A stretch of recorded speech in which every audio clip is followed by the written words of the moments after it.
1860 ခုနှစ်မှာအမေရိကန်နိုင်ငံအတွင်းပြည်တွင်းစစ်ကြီးဖြစ်ပွားခဲ့ပါတယ်။အဲ့ဒီအချိန်မှာဆေးပညာဟာအမောင်တူထဲမှာပဲကျန်နေပါသေးတယ်။ခွဲစိတ်ကုသမှုဆိုတဲ့ခံယူချက်ကလည်းဝေးနေပါသေးတယ်။ဆေးရုံကိုရောက်တဲ့လူတိုင်းကတေဖို့ပဲစိတ်ကူးမိတော့တယ်။ Ellen G. White ဆိုတဲ့သူငယ်မလေးဟာဖျားသခင်ထံမှယူပါယုံရရှိပါတယ်။အမြင်သစ်ဖြစ်တဲ့ကျမ်းမာခြင်းနဲ့ကုသခြင်းပဲဖြစ်ပါတယ်။သူမကနေအစာပြုပြီးဘာသာရေးအစ်စ်ပေါက်ဖွာတော့တာပါပဲခရစ်တော်ကိုမျှော်လင့်သောစတမနှစ်အသင်းတော်ပဲဖြစ်ပါတယ်မျှော်လင့်ခြင်းအသင်းတော်ဟာ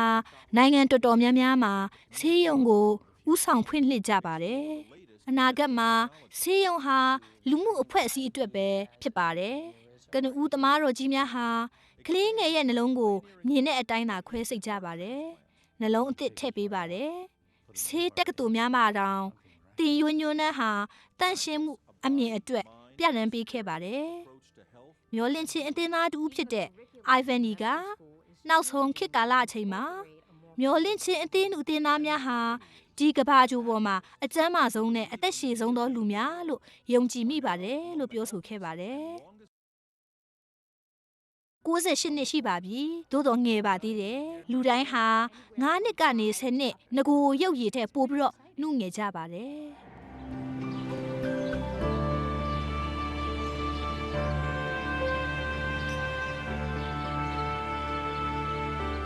Los Angeles ရဲ့အရှေ့ဘက်တနင်္လာရီလောက်ခီးမှာကယ်လီဖိုးနီးယားပြည်နယ်ကလိုမလင်းနန်းမြို့ရှိပါတယ်။မျောလင့်ချင်းအသင်းတော်ပိုင်းကမ္ဘာအထင်ရှားဆုံးဆေးတက္ကသိုလ်တစ်ခုပဲပေါ့။သူ့ရဲ့ဦးတည်ချက်ကတော့ကျန်းမာခြင်းနဲ့ဆေးပညာပဲဖြစ်ပါတယ်။1984ခုနှစ်ကတည်းကကမ္ဘာကစိတ်ဝင်စားခြင်းကိုခံရပါတယ်။အကြောင်းကတော့ဒေါက်တာလန်နတ်ဘီလီကတင်အပ်ဆဲဆဲကလေးငယ်ရဲ့နှလုံးကိုအစားထိုးခွဲစိတ်အောင်မြင်တဲ့အတွက်ဖြစ်ပါတယ်။ခွဲစိတ်ကုသမှုကိုလက်ခံတဲ့လူမလက်ခံတဲ့လူနှမျိုးနှစားရှိပြီးအကြီးအကျယ်ငင်းခုန်တိုက်လန်တဲ့အချိန်ပဲဖြစ်ပါတယ်။ဝင်းတစ်ခုလုံးမှာမကြည်မနှက်ဆန္ဒပြကြပါတယ်။ဒါပေမဲ့ဒေါက်တာဘီလီကတော့ဘယ်လိုပြောလဲဆိုရင်ကျွန်တော်ကတော့ခွဲစိတ်ခြင်းကိုပဲအာရုံစိုက်ပြီးကျွန်တော်ခွဲစိတ်ထားတဲ့အမှားရုပ်ကိုဖျားသခင်ကလည်းကုညီမဆမယ်လို့ယုံကြည်ပါတယ်လို့ပြောဆိုခဲ့ပါတယ်။ယခုအချိန်ခါမှာဒေါက်တာဘီလီနဲ့ခွဲစိတ်ဆရာဝန်ကြီးများဟာတစ်နှစ်အတွင်းမှာကလေးငယ်နှဒါစင်မကနှလုံးအစားထိုးကုသမှုကိုပြုလုပ်နေကြပါတယ်။လိုမလင်းနဲ့ဆေးတက်ကတူနဲ့မျောလင့်ချင်းအသင်းတော်ကိုခေါင်းကြီးပိုင်းမှာဖော်ပြထားတာကိုတွေ့ရှိရပါတယ်။အမေရိကန်နိုင်ငံမှာမျောလင့်ချင်းအသင်းသားဟာ1 သန်းလောက်ရှိပါတယ်။လူ1 သိန်းလောက်ရဲ့ပျော်ရွှင်သောအသက်ရှည်သောအကြောင်းကိုလေ့လာမှုပြုကြပါတယ်။ဒီလေ့လာမှုကိုနိုင်ငံတော်ရဲ့ရန်ပုံငွေနဲ့ပြုလုပ်ကြပါတယ်။လူဟာမျိုးရိုးဗီဇအဖြစ်10%အသက်ရှည်ပြီးတော့ကျန်တဲ့90%ဟာဆိုရင် lifestyle အနေအထိုင်အစားအသောက်ကြောင့်အသက်ရှည်ခြင်းဖြစ်ပါတယ်။ Dan Brutner National Geographic ဆိုတဲ့စာအုပ်ကိုလူဆုံးလို့ပြောင်းပြီးရေးသားခဲ့ပါတယ်။အယောင်ရဆုံးသောစာအုပ်တစ်အုပ်ဖြစ်လာပါတယ်။လိုမလင်းနဲ့ဝင်းထဲမှာနေထိုင်ကြတဲ့လူများဟာအကျန်းမာဆုံးနဲ့အသက်အရှည်ဆုံးသောသူများဖြစ်ပါတယ်လို့ကောက်ချက်ချခဲ့ပါတယ်။ကျွန်တော်ဟာအမျိုးသားသုတေသနအဖွဲ့မှာ Harvard လက်အောက်ခံအဖြစ်ပါဝင်ကူညီခဲ့ပါတယ်။သူ့ရဲ့တွေ့ရှိချက်ကတော့မျောလင့်ချင်းအသင်းသားကိုပြစ်မှတ်ထားလေ့လာခြင်းဖြစ်ပါတယ်။မျောလင့်ချင်းအသင်းသားများဟာတခြားအမေရိကန်ညီအကိုများထက်10 နှစ်တော့အသက်ပိုရှည်တာတွေ့ရှိရပါတယ်။အသင်းတော်ရဲ့တွင်တင်ချက်ကိုလိုက်နာတဲ့အတွက်လည်းဖြစ်ပါတယ်။ရိုးရိုးနဲ့အသက်ရှည်တိုင်းရှည်ချင်တာတော့မဟုတ်ပါဘူး။ Can the later years also be happy and productive? Edward Wareham ဟာတက်ကြွတယ်လှုပ်ရှားတယ်အိမ်မှုကိစ္စများကိုဆောင်ရွက်လုပ်ကိုင်နေပါတယ်လိုမလင်းထဲမှာအနေထိုင်အစားအသောက်ကိုလိုက်လျှောက်ပါတယ်ဒေါက်တာ Wareham ကိုအသက်68နှစ်မှာခွဲစိတ်ရုံမှာတွေ့ရပါသေးတယ်လူနာရဲ့နှလုံးကိုရင်ခွဲကုသခွဲစိတ်ခြင်းဖြစ်ပါတယ်သူကဘာပြောလဲဆိုရင်ကျွန်တော်ဟာအသက်86နှစ်အထိအဓိကခွဲစိတ်ဆရာဝန်ဖြစ်ခဲ့ပါတယ်။အနားယူပြီး9 နှစ်6 နှစ်တာဆက်လက်ပြီးကူညီပါသေးတယ်။ကျွန်တော်ဟာ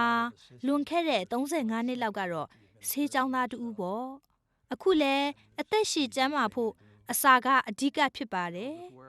စိတ်ဖိစီးမှုကလည်းနှလုံးရောဂါအတွက်အဓိကဖြစ်ပြီးများသောအားဖြင့်ကျွန်တော်ကျမတို့စားတဲ့အစားအသောက်ကလည်းအရေးကြီးပါတယ်တတမနဲ့အတင်းသူအတင်းသားများဟာ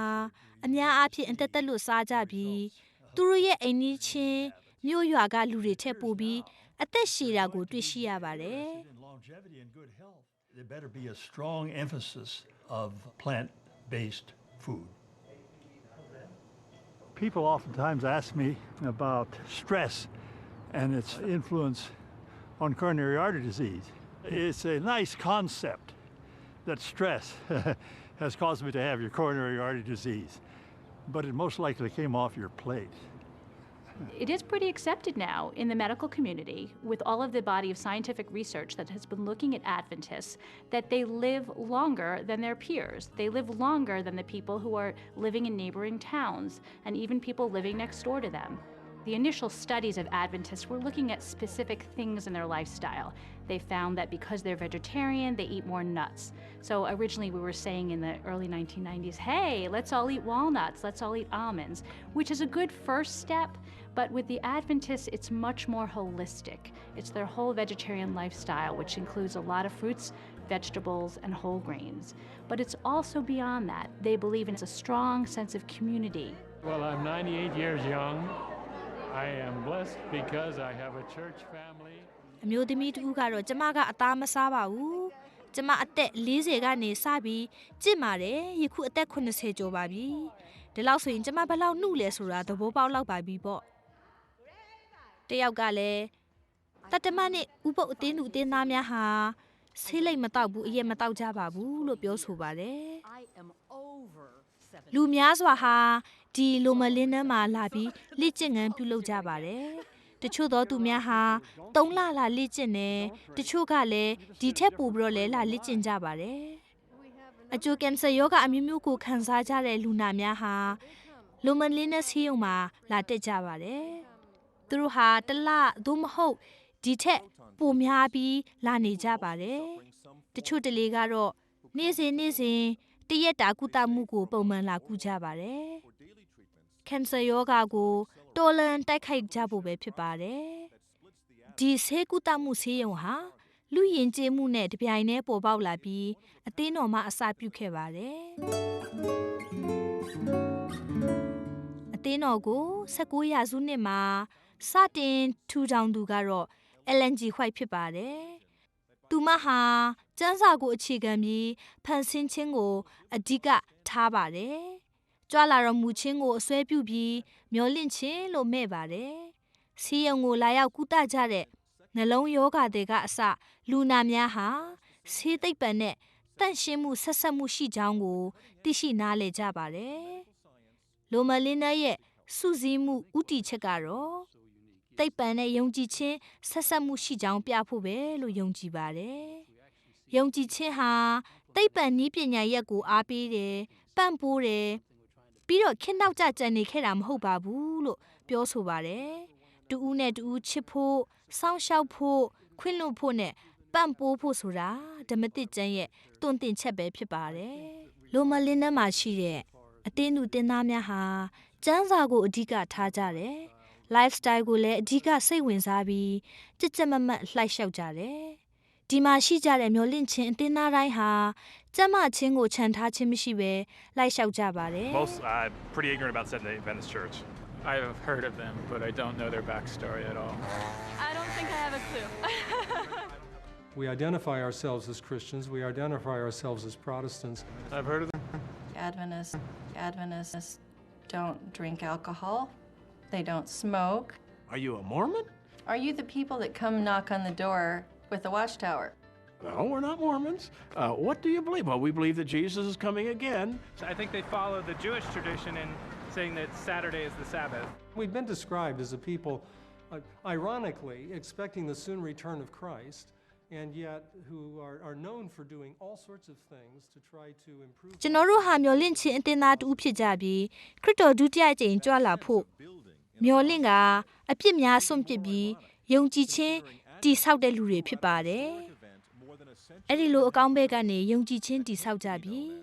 နှစ်ပေါင်းရာစုနှစ် 150လောက်ကတည်းကနေအစပြုခဲ့ပါတယ်။မျောလင့်ချင်းစိတ်ပြက်ကြတဲ့1844ခုနှစ်ကပေါ့19ရာစုနှစ်အလယ်လောက်မှာနှစ်ချင်းတရားဟောဆရာဝီလျံမေလဟာ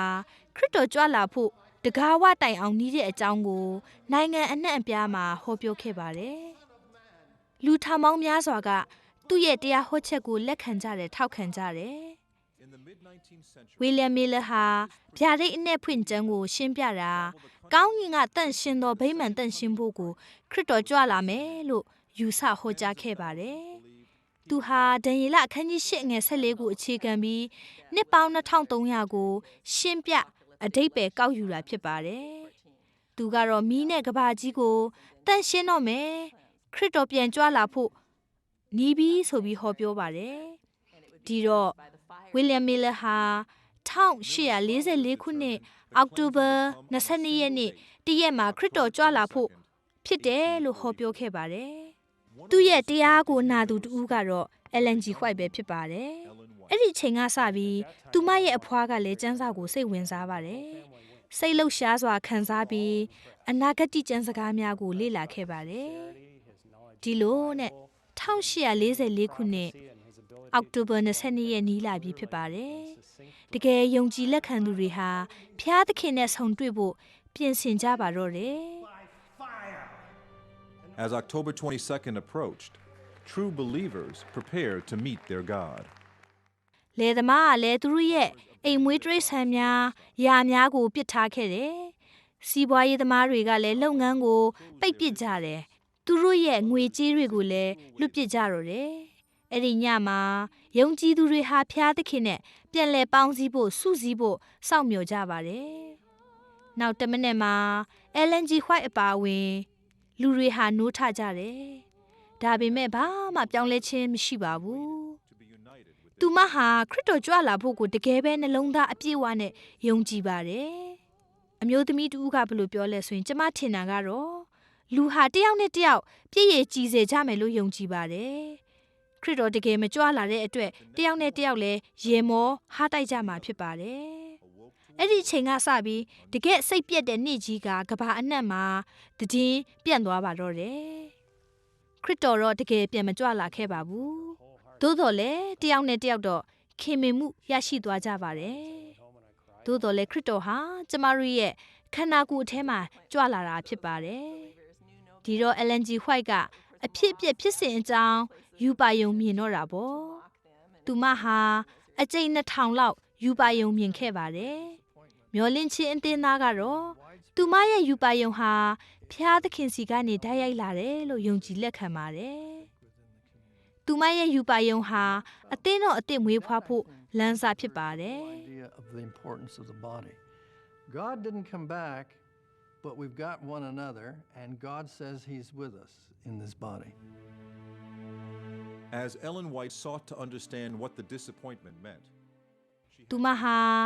ယူပါယုံရစဉ်ချိန်မှာအာအင်ချိနဲ့စွာနဲ့ကျမ်းမြင့်ပေါ်ကိုလဲလျောင်းလေးရှိပါတယ်။ came directly from God. Those visions would help chart a course for the new church. သူမကိုသွေးခုန်နှုံးဆန်းကြတယ်အသက်မရှူတာလဲတွေ့ကြတယ်သူမယူပါယုံမြင်ပြီးတဲ့အခါတချင်းတွေပြန်ဆိုပြီးမြင်ခဲ့တဲ့အကြောင်းတွေကိုပြန်ပြောပြပါတယ်ကျမ်းမာခြင်းအကြောင်းသိရသလောက်ကတော့သူမဟာ1863ခုနှစ်မှာကျမ်းမာခြင်းယူပါယုံမြင်ပါတယ်ခန္ဓာကိုယ်စိတ်နဲ့ဝိညာဉ်တသမတ်ဒီဆက်ဆက်တာဖြစ်ပါတယ်လို့ပြောပါတယ်သူမပြောခဲ့တဲ့ကျမ်းမာခြင်းအကြောင်းကတော့ကျမတို့လိုအပ်တဲ့အစာအာဟာရအကြောင်းလိုအပ်တဲ့နေရောင်ခြည်အကြောင်းလှုပ်ရှားမှုနဲ့တန့်ရှင်းမှုအဲ့ဒီအပြင်အချိုးတွေကိုလျှော့စားပြီးအသီးရွက်နဲ့အမြင့်ဓာတ်များကိုပိုစားဖို့ဒီဟာတွေဟာ lifestyle ပဲဖြစ်ပါတယ်တကယ်တော့အသားနဲ့ချွတ်ထားတဲ့ဆန်အဖြူများကိုမစားဖို့ပြောခဲ့ပါတယ်သူမယူပါယုံမြင်တဲ့အချိန်ကာလမှာလူရဲ့တက်တန်းကတော့တာမန်အားဖြင့်အနှစ်40လောက်ပဲရှိပါတယ်ဆရာဝန်တွေကလည်းသူမပြောခဲ့တဲ့စကားတွေကိုတန်မိုးမထားဘူးမလေ့လာဘူးသူမရဲ့ဆေးပညာနဲ့ပတ်သက်တဲ့သတင်းစကားတွေကိုလစ်လျူရှုခဲ့ကြပါတယ်ဆရာဝန်တွေကိုစမ်းသပ်ခိုင်းတဲ့အခါသူတို့ကတော့ရေဘူးရအဖြစ်ပြောပြတာတွေတွေ့ရှိရပါတယ်အဲ့ဒီခေတ်အခါတုန်းကဘယ်သူမှဆေးရုံကိုမတက်ချင်ကြပါဘူး ဘာကြောင့်လဲဆိုရင်ဆေးရုံတက်တဲ့လူကပြန်လန်းမရှိသေးသွားလို့ပဲလို့သူတို့ယူဆပြီးကြောက်ကြပါတယ်ဒီတော့များမကြာမီမှာအသစ်မွေးဖွားတဲ့မျော်လင့်ခြင်းအသင်းတော်က Battle Creek Michigan မှာ1866ခုနှစ်မှာအနောက်တိုင်းကျမ်းမာချင်းပြန်လည်ပြုပြင်စမ်းသပ်ခြင်းကိုတည်ထောင်ခဲ့ပါတယ်ဒီတော့ဒီဆေးရုံဟာအောင်မြင်ခါစားမှာပဲဆေးရုံကနေလူသေးတာအလွန်နည်းတယ်ဆိုတာတွေ့ရှိရတယ်အဲ့ဒီမှာအင်မတန်မှတွက်လက်ပြီးညံကောင်းတဲ့ဆရာဝန်ကဲလော့ကနာမည်ကြီးပြီးထင်ပေါ်ကျော်ကြားခဲ့ပါတယ် In fact, generally contain both arsenic and mercury, and they would definitely flush out your system, fore and aft. No rich person in the 19th century went to a hospital. They had a physician come to them, because without germ theory, you died in a hospital. Despite the public's fear of health institutions, in 1866, 3 years after it formed, the new Adventist Church opened the Western Health Reform Center. သူ့ကို LNG White ကဆေးကြောင်းတက်ဖို့ထောက်ပံ့ခဲ့ပါတယ်သူဟာအဲ့ဒီဆေးရုံရဲ့ညွှန်ကြားရေးမှူးဖြစ်ခဲ့ပါတယ်သူဟာအဲ့ဒီဆေးရုံကြီးကို The Battle Creek Sanitarium လို့အမည်ပြောင်းပါတယ်ဒီတော့ရာစုနှစ်တဝက်လောက်မှာမျောလင့်ချင်းအသင်းတော်က၎င်းဆေးရုံကိုပုံမချက်ထွင်ပြီးဆေးကြောင်းအဖြစ်နဲ့ကျမ်းမာအသက်ရှည်ဖို့ကဘာဖြစ်စေပါတယ်ကဲလော့ကSanitarium လို့အမည်တက်ရခြင်းဟာလူဟာဒီဆေးရုံကိုတက်ကြတဲ့အခါဘယ်လိုကျန်းမာမလဲသိရှိဖို့သင်ပေးဖို့ပဲဖြစ်ပါတယ်။ကဲလော့ကတဘာဝဆေးများဖြစ်တဲ့နေအောင်ချီတန့်ရှင်းတဲ့လေတို့ကိုကောင်းမွန်စွာရှူရှိုက်ရရှိမယ်ဆိုရင်လူဟာကျန်းမာတယ်ဆိုတာသိရှိပြီးလူနာကိုလမ်းလျှောက်ခိုင်းတယ်တဘာဝကြကြကုသဖို့နဲ့အဲ့ခေတ်တုန်းကဆေးကုသမှုတချို့ကိုလည်းသူပြုပြင်ပြီးတော်လှန်ခဲ့ပါတယ်ကဲလော့ရဲ့ကျင့်သုံးတဲ့နည်းလမ်းကတော့အစာအာဟာရနဲ့ကျန်းမာခြင်းဆက်ဆက်မှုရေကုထုံးတို့ကိုလည်းလက်တွေ့စမ်းသပ်အသုံးချပါတယ်လူတော်တော်များများဟာသူ့ရဲ့ကြော်ကြားတဲ့ဆေးကုသမှုကိုလာရောက်ကြည့်ရှုအတိအမှတ်ပြုကြပါတယ်အဲ့ဒီအထဲမှာထင်ရှားတဲ့ပုံကိုများကတော့သမ္မတ Wilson Harvey ဘုရင် Edward တီထွင်ပညာရှင် Thomas Edison လေယာဉ်မှူး Amusir Earhart တို့ဖြစ်ပါတယ်ကဲလော့ရဲ့ဆေးရုံကတော့ကမ္ဘာမှာအကြီးကျယ်ဆုံးဆေးရုံတစ်ခုဖြစ်ပါတယ်ဒီချမ်းသာတဲ့ပုံကိုများကဒီဆေးရုံကိုလာရခြင်းအကြောင်းရင်းကတော့သူတို့ဟာကျမ်းမာခြင်းလို့ပဲဖြစ်ပါတယ်ကျွန်တော်တို့သိတာကတော့မျောလင့်ခြင်းအသင်းတော်ဟာသူတို့ရဲ့လိုအပ်ချက်ဖြည့်ဆည်းပေးနိုင်တယ်ဆိုတာပဲဖြစ်ပါတယ်ဒီအလုပ်ဟာမျောလင့်ခြင်းအသင်းတော်ရဲ့မဟာကြီးမားတဲ့ကျမ်းမာခြင်းအလုပ်ပဲဖြစ်ပါတယ်ဒီတော့ Battle Creek ဆေးရုံကြီးဟာနိုင်ငံတော်ဝန်မှာထင်ရှားနေတဲ့အချိန်မှာပဲ20ရာစုနှစ်အဦးပိုင်းမှာပဲမီးလောင်ကျွမ်းသွားပါတယ်ဒီတော့ကဲလော့ကဆေးရုံကိုပြန်လည်ဆောက်ချင်တယ်ခေါင်းဆောင်တွေကလည်းခွင့်ပြုပြီးဘန်နာရေးကိုချပေးကြပါတယ်ဒီတော့နှစ်ဆုံးမှာ peanut butter ဆိုတဲ့မြေပဲယိုကိုသူတို့စတင်ထုတ်လုပ်ပါတယ်တဘာဝကိုလည်းလှုပ်ရှားခြင်းတို့ကိုလည်းအစာပြုကျင့်သုံးပါတယ်သူ့ရဲ့စတင်လှုပ်ဆောင်ချက်ကိုတော့အတိအမှတ်ပြုရမှာဖြစ်ပါတယ်သူညီနဲ့အတူနာမည်လဲဆင်သူဖြစ်တဲ့ကဲလော့ဟာအသင်းတော်ကိုစွန့်ခွာသွားပါတော့တယ်ဒါပေမဲ့သူအသင်းတော်မှာရှိစဉ်အခါကကျမ်းမာချင်းဆိုင်ရာလိလာအစပြုအသုံးချမှုတွေဟာသူ့ရဲ့ကျေးဇူးတရားပါလို့ပြောလို့ရပါတယ်သူ့ကိုလည်းဂုဏ်ပြုပါတယ်ဖလော်ရီဒါဆေးရုံမှာတစ်နှစ်မှာလူနာထောင်ပေါင်းများစွာကိုကုသပေးပါတယ်အဲ့ဒီအပြင်ပလူနာအဖြစ်တန်းနဲ့ချီပြီးကုသပေးပါတယ်တစ်နှစ်မှာ15000ယောက်ကိုခွဲစိတ်ကုသပါတယ်အမေရိကန်နိုင်ငံကဆေးရုံတွေထဲမှာအအောင်မြင်ဆုံးနဲ့ကုသမှုအများဆုံးလို့ယူဆရပါတယ်ဒီဖလော်ရီဒါဆေးရုံဟာတစ်ခုတည်းပဲမဟုတ်ဘဲနဲ့အော်လန်ဒိုအပါအဝင်ဆေးရုံ9ခုတည်ဆောက်ထားပါတယ်ဆေးရုံဟာကတင်400ဆန့်တဲ့ဆေးရုံဖြစ်ပြီးတဘာဝကုထုံးကိုအသုံးပြုကျင့်သုံးကြပါတယ်ဆေးရုံအဆောက်အုံကအစအတစ်တော်ဒီဇိုင်းလှလှပပနဲ့တည်ဆောက်ပြီးကုသမှုကိုလည်းထိရောက်စွာဆောင်ရွက်ကြပါတယ်